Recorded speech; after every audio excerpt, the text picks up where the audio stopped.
Hey everyone, welcome back to LoungeShack. Today we're looking back at some absolute classics, games that made us smile, rage, and lose track of time. Whether you played them as a kid or just missed out the first time, these titles are more than worth revisiting today. From block-building sandboxes to nostalgic racers and legendary adventures, there's something here for every kind of gamer. So let's not waste time. Here are 10 great games to revisit. You knew this was coming. Minecraft isn't just a game, it's a whole world, one block at a time. Whether you're into survival mode, where every night feels like a horror movie, or creative mode, where the only limit is your imagination, Minecraft still holds up beautifully.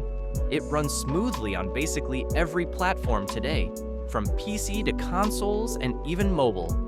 What's crazy is how the game keeps evolving with new biomes, mobs, and features, yet it never loses that original charm.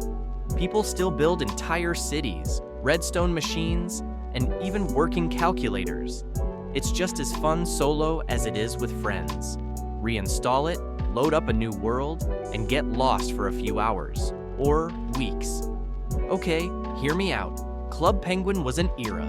While the original servers shut down, fan recreations like Club Penguin Rewritten brought the magic back for tons of players. You played as a penguin, waddling around town, playing mini-games, decorating your igloo, and flexing your rare items at the pizza parlor. The game was cozy, hilarious, and weirdly social, like the chillest MMO ever. Card Jitsu duels were serious business, and don't even get me started on the secret agent missions. It ran smoothly in browser, and even though it was aimed at kids, the internet made it a wild place. If you're feeling nostalgic, hopping back in for a tour of the old map feels like a warm hug. This one changed the game, literally. Super Mario 64 was one of the first 3D platformers that actually felt good to play. Mario's movement was buttery smooth for its time, and the freedom to explore Peach's castle and hop into different painting worlds was pure magic. Each level had multiple stars to collect, encouraging replaying and exploring every nook and cranny. Sure, the camera could be janky, but it's honestly part of the charm now. It runs great on emulators and got an official re-release in the Super Mario 3D All-Stars collection. Whether you're revisiting for nostalgia or just want to see where 3D Mario started, it's still a blast. Bloons is simple, colorful, and addicting in the best way. You place monkeys with different weapons to pop endless waves of balloons.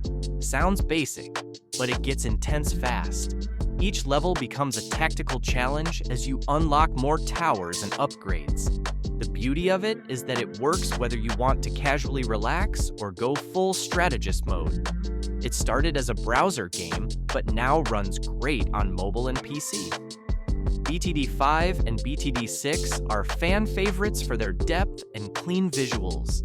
The upgrades are satisfying, the challenge ramps up perfectly, and yeah, there's something hilarious about monkeys popping balloons for hours.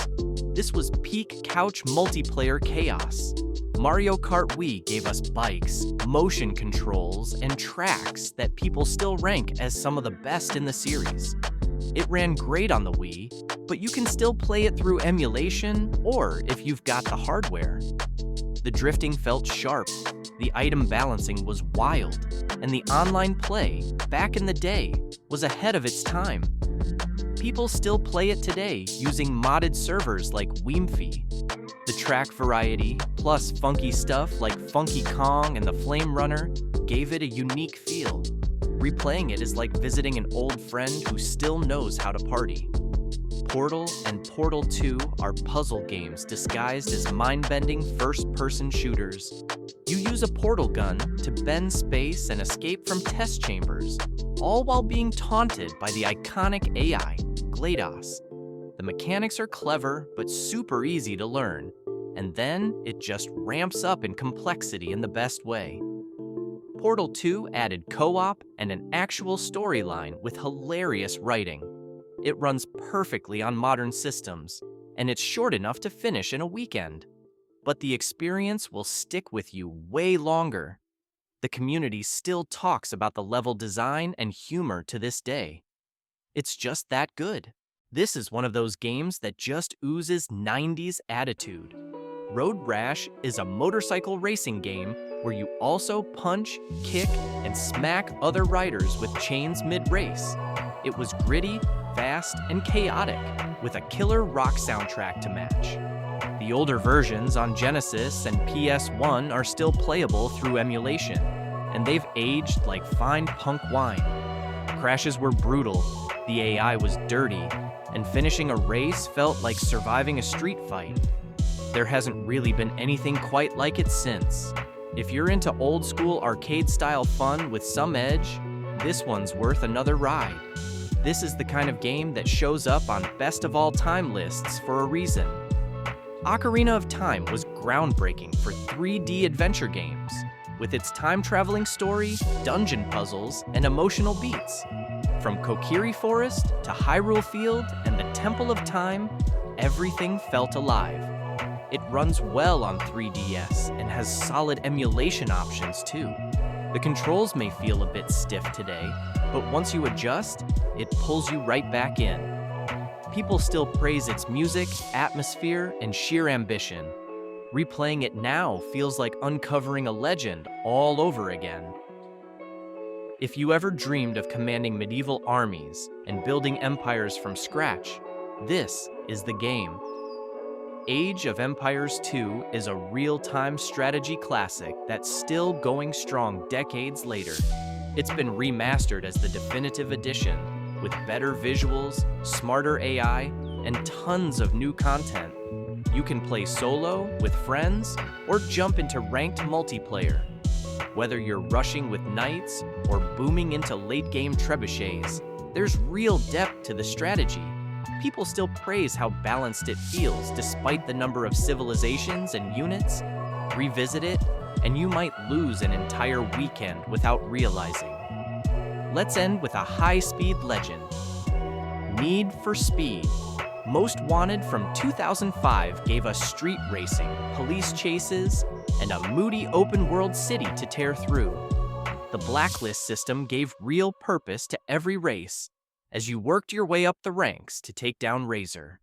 The cars handled with that perfect mix of arcade and realism, and the sense of speed was unmatched. The soundtrack still slaps. It runs great on PC through mods and compatibility tweaks, and the community is still active with custom car packs and visual upgrades. If you miss the golden era of street racing games, this one's a no-brainer. And there you have it. 10 great games worth jumping back into, whether for nostalgia or just plain fun. Let us know in the comments which ones you've replayed recently, or if we missed one of your favorites. Hit that like button if you enjoyed the trip down memory lane, and don't forget to subscribe for more lists and all things gaming right here on LoungeShack. Catch you in the next one.